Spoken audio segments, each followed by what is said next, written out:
Tollywood drugs వ్యవహారంపై స్పందించారు నటుడు ఆర్ నారాయణమూర్తి. డ్రగ్స్ విషయంలో సినిమా ఇండస్ట్రీని టార్గెట్ చేయడం సరికాదన్నారు ఆయన. సిట్ అధికారులు, మీడియా వాళ్ళు సినిమాలు తీసే తమకే సినిమా చూపిస్తున్నారన్నారు.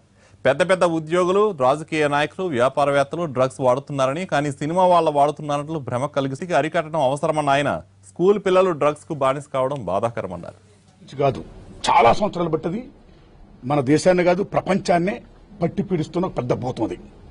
అలాంటిది మన దేశంలో ముఖ్యంగా మన రాష్ట్రాల్లో ఎప్పటి నుంచో ఉన్న ఈ డ్రగ్ మహమ్మారిని సెంట్రల్ గవర్నమెంట్ ఆఫ్ ఇండియా కానీ, state government of Andhra Pradesh of Telangana కానీ సిన్స్ 30 years దాన్ని రూట్అవుట్ చేయాలి. ఫస్ట్ ఆఫ్ ఆల్ రూట్అవుట్ చేయకుండా దానికి అనేక మంది కొంతమందికి కొన్ని బలహీనతలు ఉంటాయి. కొంతమంది సిగరెట్లు కాలుస్తారు, కొంతమంది తాగుతారు, కొంతమంది సుట్టు కాలుస్తారు, డ్రగ్స్ తీసుకుంటారు. వచ్చిన చిక్కలంటే తప్పల్లా మన గవర్నమెంట్ ఇస్తుంది, ప్రభుత్వ విధానాలది. ఎలాగంటే smoking is injurious to health అంటారు, మరో పక్కన సిగరెట్ల వ్యాపారం చేస్తారు, పొగాకు వ్యాపారం చేస్తారు. ఇది ఎలాగా? మద్యపాన నిషేధం అంటారు, మద్యపానం తాగొద్దు అంటారు, మరో పక్కనే ఎక్కడ పడితే అక్కడ మందు బీభత్సంగా అమ్ముతున్నారండి గవర్నమెంట్ ఆదాయం అంటూ. So it's a double standard which is not good. So first of all government ఏం చేయాలంటే ఎవరు తప్పు చేస్తున్నారో క్రైమ్ అండ్ పనిష్మెంట్, తప్పు చేస్తున్న వాళ్ళని శిక్షించాలి.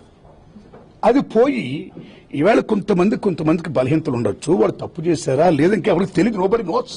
కానీ ఈ దేశంలో ఎంతో మంది తీసుకుంటున్నారు, పెద్ద పెద్ద నాయకుల పిల్లలు, ఐఏఎస్ ఐపీఎస్ పిల్లలు అనేక మంది తీసుకుంటున్నారు, అనేక మంది విద్యార్థులు ఇటు బానిసలు అయిపోతున్నారు. ఎవరిని ఇలాగే సినిమా వాళ్ళని ఇంటర్గేట్ చేస్తున్నారా అండి? ఎంత దుర్మార్గం అండి సినిమా వాళ్ళు అంటే అంత లోకవండి. యు సీ మై ఫ్రెండ్స్, ఏదైనా ఒక ఊర్లో ఒక లాడ్జ్లో ఉన్నప్పుడు 99 గదుల్లో చాలా మంది ఉంటారు. ఒక గదిలో సినిమా వాడు ఉంటే ఆ సినిమా వాడుకు ఉన్న గదిలోకి మందు వెళ్తుందా, ఎవరు వెళ్తున్నారు ఏంటో మొత్తం కాన్సన్ట్రేషన్ చేస్తున్నారండి. రిమైనింగ్ 99 గదుల్లో ఎంతమంది తాగట్లేదు, ఎంతమంది బట్టలు చెట్లేదు, ఎంతమంది చెట్లేదండి.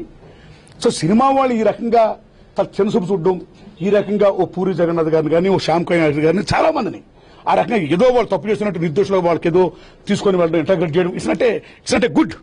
దట్ ఈ మీడియా దానికోసం ఎందుకంత బీభత్సమైన ప్రాధాన్యత కూడా నాకు అర్థం అవట్లా. ముందు సిట్ అధికారులు ఆ రకంగా ఇంటరాగ్రేట్